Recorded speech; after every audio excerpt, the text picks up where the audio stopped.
Maintenant, pourquoi est-ce qu'on a peur de parler en public?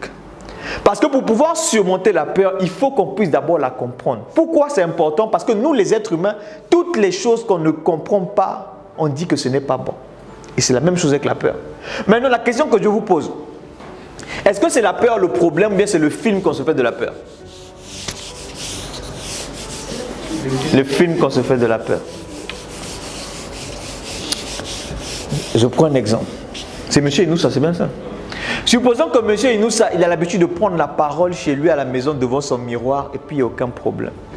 Maintenant, il arrive au travail. Et quand il arrive au travail comme ça, son patron vient le voir, il dit, bon, il y a la délégation du ministère qui est là, il y a des étrangers aussi qui sont là, il y a des autorités qui sont là.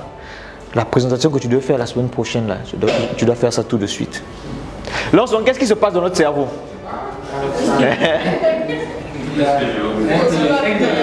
Un délestage. Parce que le cerveau nous posait des questions. Quelles sont les questions qu'il nous pose? Vous avez dit, est-ce que je vais pouvoir? Quoi d'autre? Comment tu vas faire?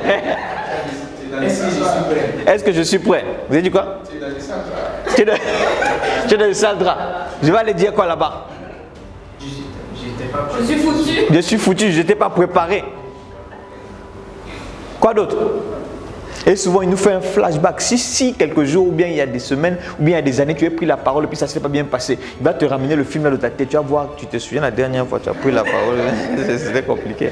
Ou bien souvent, il y a beaucoup de choses qui se passent et puis on ne comprend pas.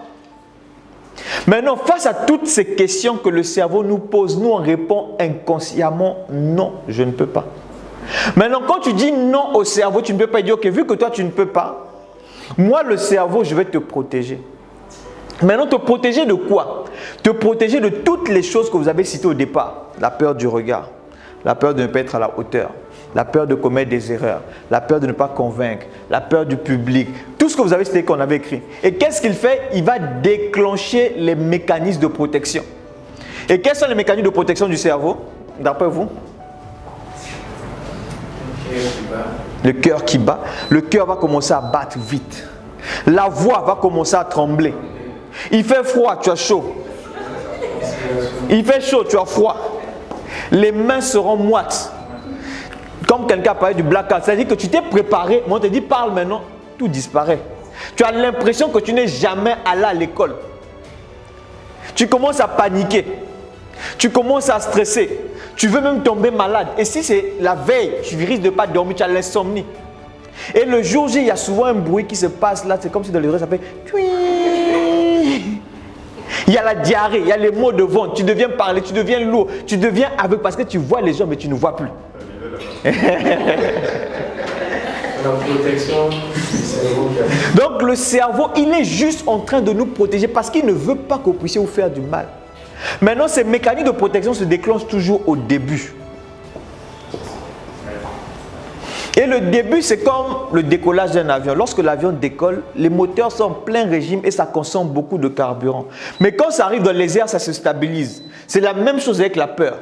Le démarrage le plus difficile, le plus compliqué, c'est ce courage ou bien cette prise de décision, se dire que je vais aller parler malgré le fait que mon cœur bat vite.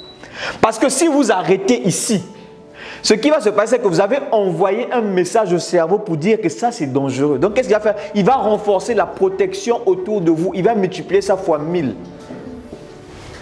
Ça veut dire quoi? Ça veut dire qu'on va te donner l'eau. On dit, ma soeur, il faut boire. Tu bois, mais il n'y a rien qui passe. On appelle le pasteur, on appelle l'imam, on appelle le prêtre, tout. On te met dans l'huile d'onction, beaucoup de choses. Tu ne pourras pas parler parce que tu as dit que c'est très dangereux. Maintenant, comment dire au cerveau qu'il n'y a aucun danger? C'est que quand tu ressens ces symptômes,